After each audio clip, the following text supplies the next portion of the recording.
Hello everybody, my name is Stefano. I am a researcher in the blockchain space. I am affiliated with two universities, University of Salerno in Italy and University of Southampton in the UK. I've been working before that at Algorand as a research solution architect.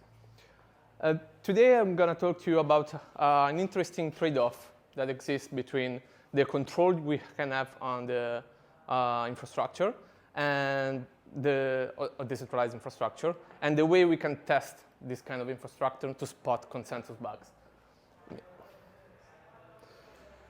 So first of all, we should fix the terminology here. And what is a decentralized system? The centralized system is a distributed system that we all know, in which parties that are servers spread across the world are managed by autonomous and independent parties. That they shouldn't trust each other is not a requirement, actually. In this kind of infrastructure, the trust model is different from traditional Web 2 infrastructure that are worked on client-server paradigm. The difference there is that we have a server, could be distributed, but is deployed in a centralized infrastructure, can be a cloud provider, like Amazon.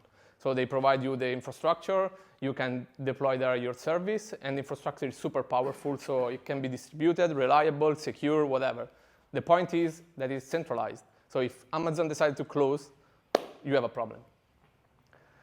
In a decentralized system, on the other hand, potentially we solve this problem because we have a lot of parties across the world. Everyone is running the server, so you don't have to trust anybody. Right, but the complexity increases a lot in this system. So we are trustless, we are censorship resistant, but we cannot control the infrastructure. And this makes some points that I'm going to discuss with you today.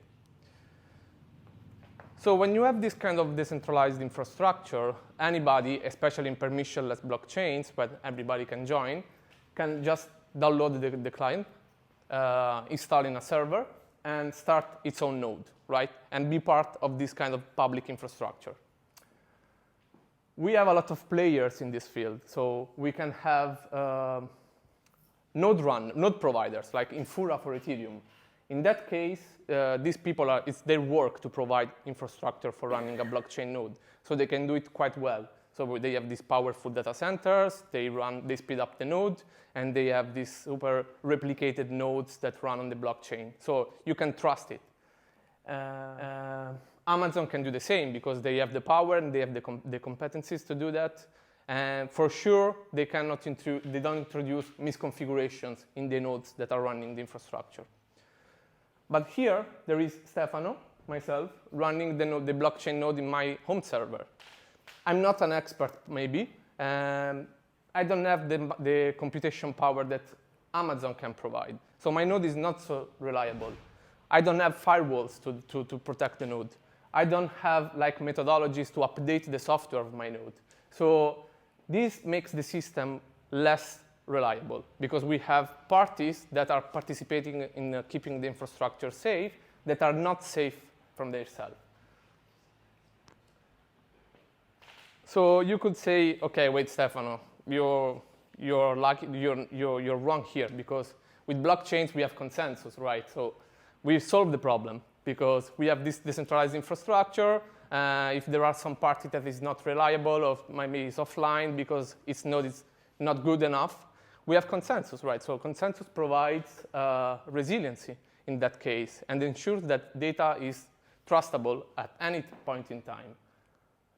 For sure, indeed, I'm wrong. This industry is perfect. We have had no issues. The infrastructure in which we spend a lot of money is super reliable. And indeed, we are safe. Well, that's not the case. In the past years, a lot of problems have been around different blockchain platforms. And most of these problems come from the lack of security and consistency that the infrastructure can provide. And this questions also the capacity of the consensus protocol that is running behind the infrastructure. So we have this very nice technology. We spend a lot of money on it. We put a lot of money on it. But actually, we have no idea how to test it. For sure, we know, and here we have DApp developers, we know how to test smart contracts applications. So we have methodology for doing that. We can do fuzzing, we can do functional testing, integration testing, or whatever. But actually, we have no idea how to test the infrastructure in real-world conditions. We can test some protocol designs using end-to-end testing. We can speed up like a local network and see what happened in the software of the blockchain there. But we are not replicating the real scenario, so the real network scenarios. And real networks are very tough. So when I started looking at this problem, I said, OK, how can we fix it? And to solve the problem, I developed a tool that is called Avoc. And this tool is built on this idea, having a local deployment that simulates a realistic network, so the conditions of the realistic networks. And it should be as much realistic as possible, but also you have to control it. Because if you cannot control it, you cannot simulate all the scenarios that can happen in the real world. How we do that? We apply three technologies. One is network simulation that allows us to actually simulate a realistic network. So you can deploy the nodes in the way that is properly deployed like in the real world. You can emulate workloads, so transactions that are requests to the infrastructure, to the system, in a proper way, like in a distributed fashion, like happens in the real world. And then we apply this fancy technology of chaos testing. So chaos testing is a methodology for testing distributed systems introduced by Netflix for testing their infrastructures. And the idea is basically having a system that can be decentralized or distributed in a normal condition. So it's operating well, whatever. And then at a certain point in time, you inject some problems like network partitions, crashes, subverted node, whatever. Any problem that can happen in the network. And then after that, you observe what happened in your system. So is your system still live? Is it available? Is it working properly as you expect? If you have an application there, the state of the application is still as you expected? Sorry, can I ask a quick question? Yes. What was partitions? I read something that it was like, you're going to introduce real world. I will go it in a minute. I'm not sure what that is. Yeah. So what's the tool? Just a quick overview of the tool because we're going too much technical otherwise. So this tool is basically a user-friendly tool that helps developers with one click to speed up a blockchain network, but that can be realistic. So you just configure the network topology.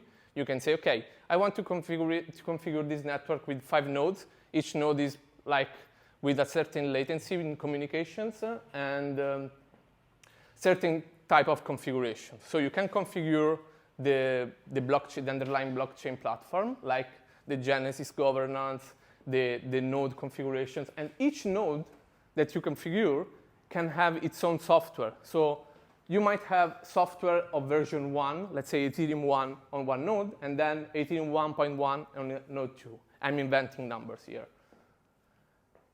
And this is good because you can test a blockchain with different versions.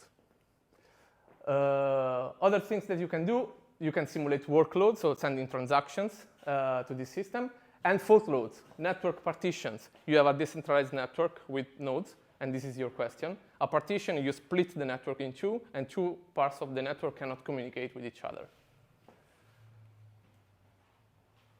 So we tested it. We are running out of time, but to validate it, we tested it in a real consensus protocol that was run in an Ethereum testnet Kovan.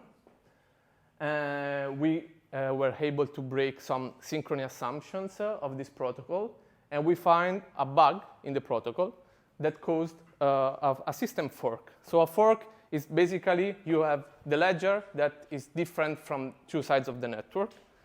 So here we have the fork that after the problem never got resolved. So it was breaking consistency. So basically, if I had $10 in my wallet, some people would see $10 and others maybe saw $20 in my wallet. So testing consensus is quite important in real conditions. And this is the only way we have, and the only tool we have to do it. Indeed, we found a bug in the Aura protocol, and actually the Common testnet is not used anymore in the ecosystem because of that and other reasons as well. Next steps, we will open source soon. We will engage with other platforms like onboarding bridges and layer 2s so that we can define more complex testing systems. And probably we can introduce a DP infrastructure to decentralize this kind of testing tool. Thank you.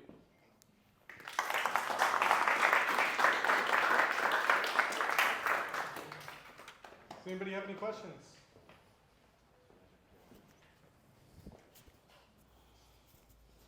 Yeah, right now it's only working on Ethereum. Sorry. So right now is it just working on Ethereum, or are you looking into other L1s? Ethereum and Algorand. All right, cool. Ethereum and Algorand. All right, let's give one more hand of applause.